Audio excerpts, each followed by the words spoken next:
GK solar pump याचा जोरदार force कमी वेळात जास्त पाणी देतो आणि गेल्या 1.5 दशकापासून ग्राहकांना तत्पर सेवा देणारी आपल्या महाराष्ट्राची कंपनी म्हणजे GK एनर्जी. आपल्या मातीसाठी आपल्या मातीतील सोलार पंप. रयतेचा सर्वांगीण विकास हाच शासनाचा ध्यास. आपलं राज्य सरकार हे कायमच मराठा समाजासोबत उभं राहिलं आहे. गेली अनेक वर्ष मराठा आरक्षणाचा प्रश्न आपल्या सरकारनं मनापासून लावून धरला. 24 तास अहोरात्र काम करणारी एक व्यवस्था कामाला लावली, जी ते आरक्षण टिकावं यासाठी अविश्रांत मेहनत घेते आहे. मराठा समाजाचं सामाजिक, शैक्षणिक, आर्थिक मागासलेपण तपासण्यासाठी राज्य मागासवर्ग आयोगामार्फत 23 जानेवारी पासून युद्ध पातळीवर सर्वेक्षण सुरू. 23 जानेवारी ते 31 जानेवारी पर्यंत होणार सर्वेक्षणाचं काम. सर्वेक्षण करण्यासाठी 36 जिल्हे, 27 महानगरपालिका, 7 कॅन्टोन्मेंट क्षेत्रात प्रशिक्षण. मराठा समाजाला टिकणारं आणि कायद्याच्या चौकटीत बसणारं आरक्षण देण्यासाठी शासन कटिबद्ध. रयतेचा सर्वांगीण विकास हाच शासनाचा ध्यास.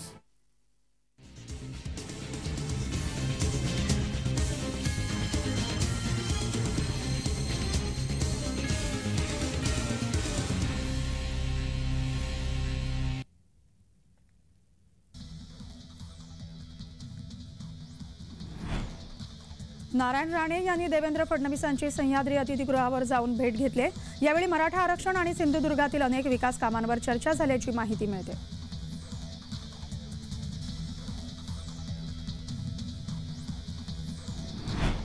सिल्लोड येथील कृषी उत्पन्न बाजार समितीच्या निवडणुकीत शिवसेनेचे अल्पसंख्याक मंत्री अब्दुल सत्तार यांच्या पॅनलचे 18 पैकी 18 उमेदवार विजयी झालेत.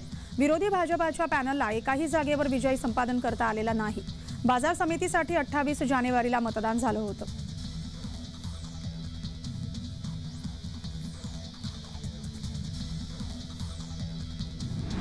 मंत्री हसन मुश्रीफ यांना अश्रू अनावर झाले. उपमुख्यमंत्री अजित पवार व्यासपीठावर असतानाच मुश्रीफांच्या डोळ्यात अश्रू आले. राजकीय जीवनातील घडामोडी, जुन्या आठवणी सांगत असताना आणि आयुष्यातील आपल्यावर आलेल्या संकटाला तोंड देत असताना जनतेच्या आशीर्वादावर आपण 5 वेळा निवडणूक जिंकलोय हे सांगत असताना मंत्री हसन मुश्रीफ यांना अश्रू अनावर झाले.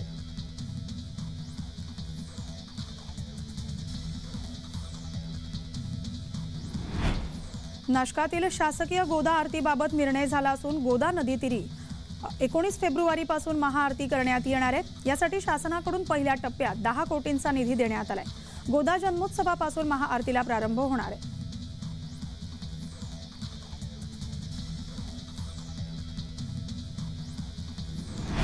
पिता पुत्र ईडीच्या जाळ्यात अडकलेत. लालू यादव यांच्यानंतर तेजस्वी यादव यांची चौकशी करण्यात येते. ईडीकडून सोमवारी लालू यांची 10 तास चौकशी झाली. रेल्वेमध्ये नोकरीच्या बदल्यात जमिनी हडपल्याचा आरोप करण्यात आलाय.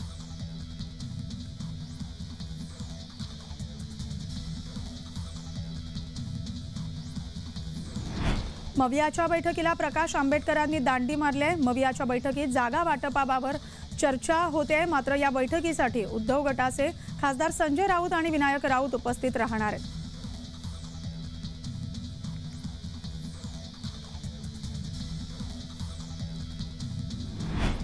वरळीत भाजपानं उद्धव गटाला बॅनरच्या माध्यमातून डिवचले. शिवरायांकडून अफजुल्ल्याचा कोथळा काढतानाचा पुतळा जांभोरी मैदानात लावण्यात आलाय. हा पुतळा मंत्री लोढा यांनी ठेवल्याची माहिती मिळते. मात्र पुतळ्यामुळे उद्धव गटात आणि भाजपामध्ये वादाची शक्यता निर्माण झाली.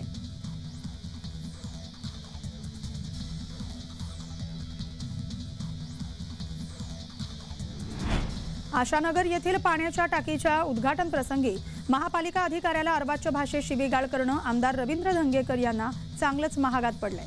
महापालिकेच्या अभियंता संघाच्या निषेधानंतर शासकीय कामात अडथळा आणल्याचा गुन्हा आमदार धंगेकर आणि इतर कार्यकर्त्यांवर चतुश्रृंगी पोलीस ठाण्यात दाखल करण्यात आलाय.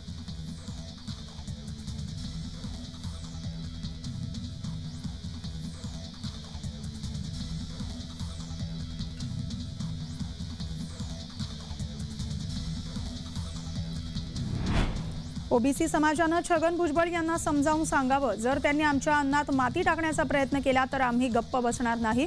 आम्ही सर्वोच्च न्यायालयात जाऊ आणि जर आम्ही सर्वोच्च न्यायालयात गेलो तर ओबीसींना आता असलेलं आरक्षणही रद्द होईल. भुजबळांच्या आडून जरांगेंनी ओबीसींना हे आव्हान केलेलं आहे.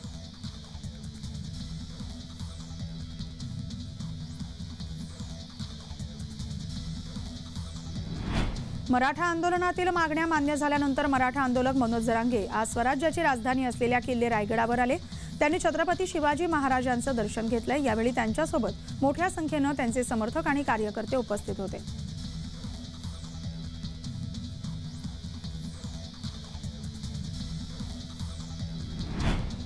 संसदेचं अर्थसंकल्पीय अधिवेशन बुधवारपासून सुरू होते. गुरुवारी अंतरिम अर्थसंकल्प अर्थमंत्री निर्मला सीतारामन सादर करणार आहेत. सकाळी 11 वाजता राष्ट्रपती दोन्ही सभागृहातील सदस्यांना संबोधित करणार आहेत. नव्या संसदेत राष्ट्रपतींचं हे पहिलंच अभिभाषण होणार आहे.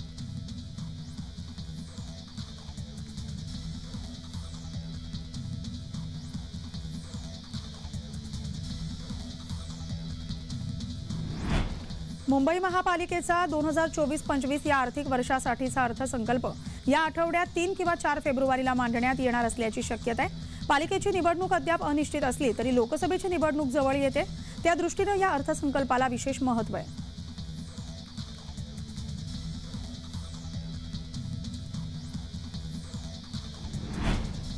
आपण नियतीला मानतो, हिशोब देणार, अशी प्रतिक्रिया किशोरी पेडणेकर यांनी ईडी चौकशीला जाण्याआधी दिली. शवपिशवी घोटाळ्याप्रकरणी पेडणेकरांना ईडीनं चौकशीसाठी बोलावलेलं आहे.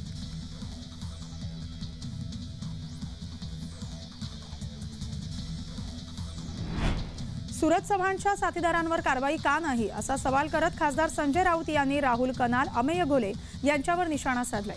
राहुल कनाल आणि अमेय घोले हे शिंदे गटात गेल्यानं त्यांच्यावर कारवाई होत नाही का असाही प्रश्न राऊतांनी उपस्थित केला.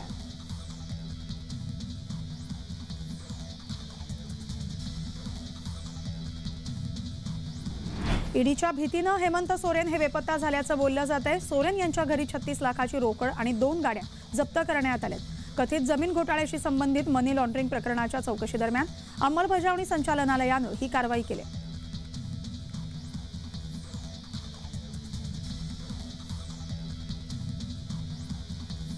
बिहारचे माजी मुख्यमंत्री लालू प्रसाद यादव आणि त्यांचे पुत्र तेजस्वी यादव यांची ईडी चौकशी होते. लालू प्रसाद यांची सोमवारी 10 तास चौकशी करण्यात आली. रेल्वेमध्ये नोकरीच्या बदल्यात जमिनी हडपल्याचा त्यांच्यावर आरोप करण्यात आलाय.